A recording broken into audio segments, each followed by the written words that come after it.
Locate the high-ranking CFA official in charge of supplying weapons to UNITA. The target stays at Nova Braga Airport. Head to the airport first.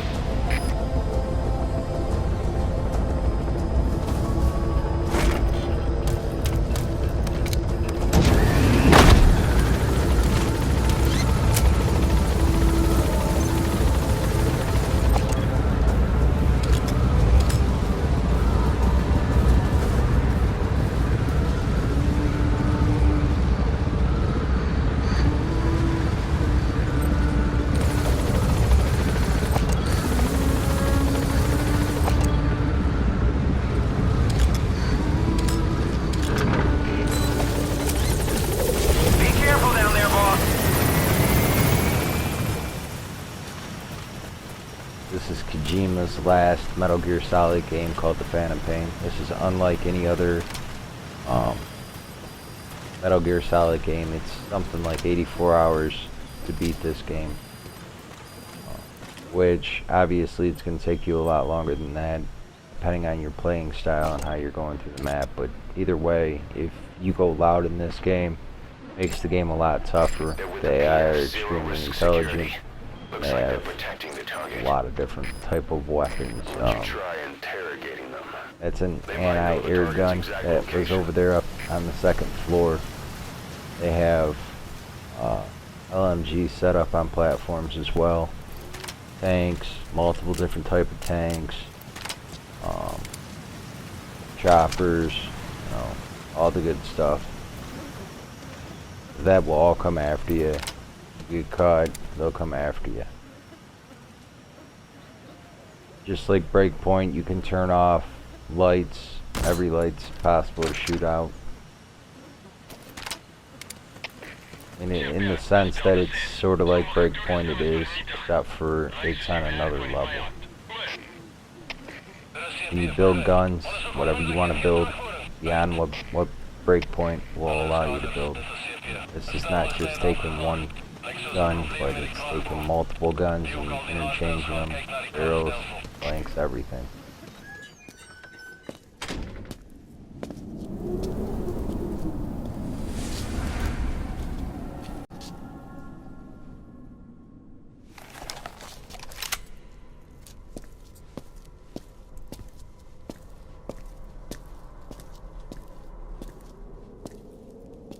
I've been waiting, Tilly. Or should I say, Bedahokhale.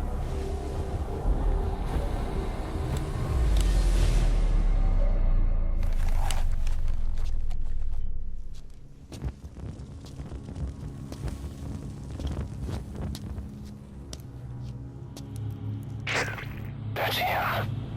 That's Code Talker. Look familiar? It's infecting my men. How do we silence? No sense rushing things now. I'm not going to ruin it for you by letting you watch the whole cutscene and figure out what's going on in here, but I'm going to tell you that this story mode is the best story that I've ever played in a video game. It's one of the best video games. It is the best video game that I've ever played. I've beat it a lot. I haven't 100%ed it yet. It's tough to do that. I have asked all my missions. So that's the highest rank that you can get on the missions.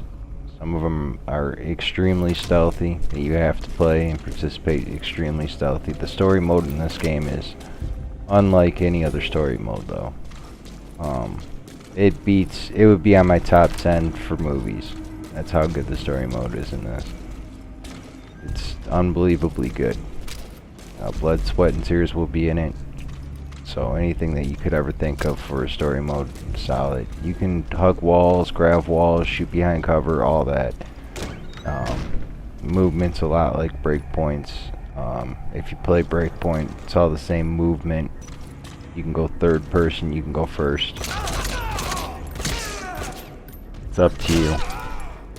Building guns, up to you. All that stuff. But just, it goes way beyond Breakpoint. I've already said that. I've already explained that. I've already said that. It's beyond, way beyond. Now, what you're trying to do is as goes for this game. And, you know, I could tell you the whole storyline behind Seriously leaving him there. Metal Gear Solid games, but I mean, there's a whole history. This is just one part of that history. So, I mean, you know, you can look it up on YouTube and see the story behind all this, but you're building an army, basically. You start off with one platform. It's basically like an oil rig, and you start building that army. It ties into the Metal Gear story if you know it. If you don't, go watch it. But what you're doing here is, you know, you're collecting fuel and diamonds and stuff like that from around the world if you can, when you can, and with what equipment you have to do it with. Once you get an oil rig, that'll go ahead and start producing oil for you. You lead an army, but not in the sense that you do. That's on the outside of this story. So the story ties into your platform and allows you to have different type of guns and development teams and, you know, research and like I have to have translators in multiple different languages so that I can translate what they're saying into English.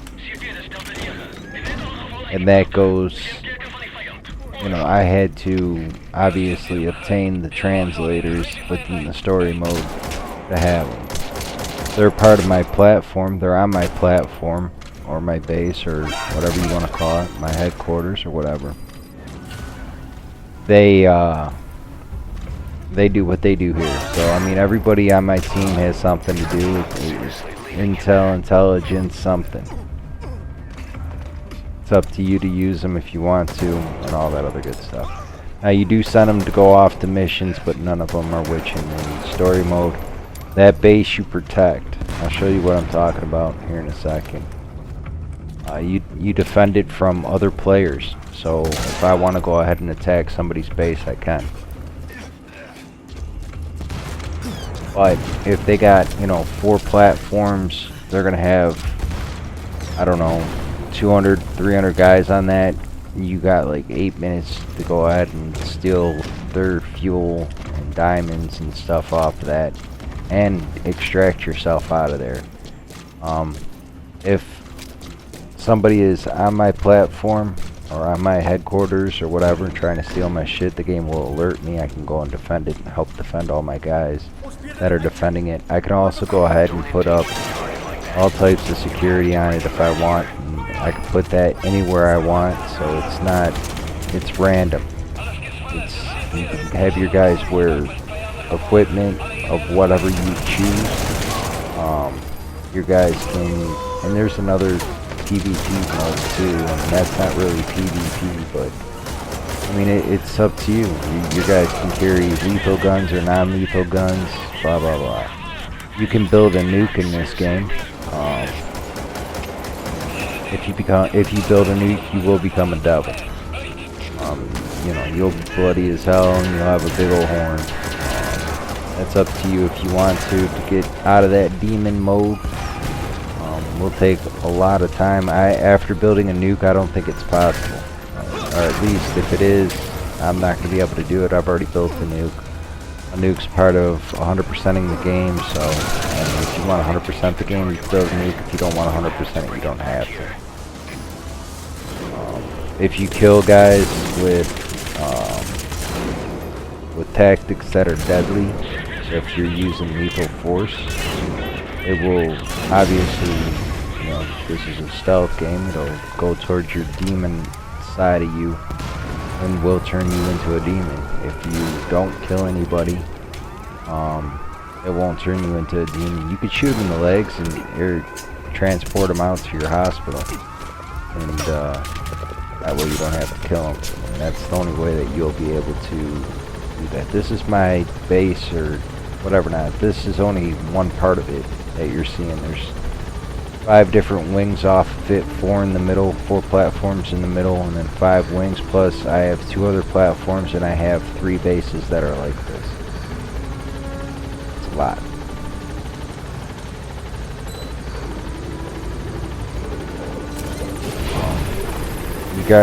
The guys that greet you will always have different interactions with you depending on what part of the story mode you're in.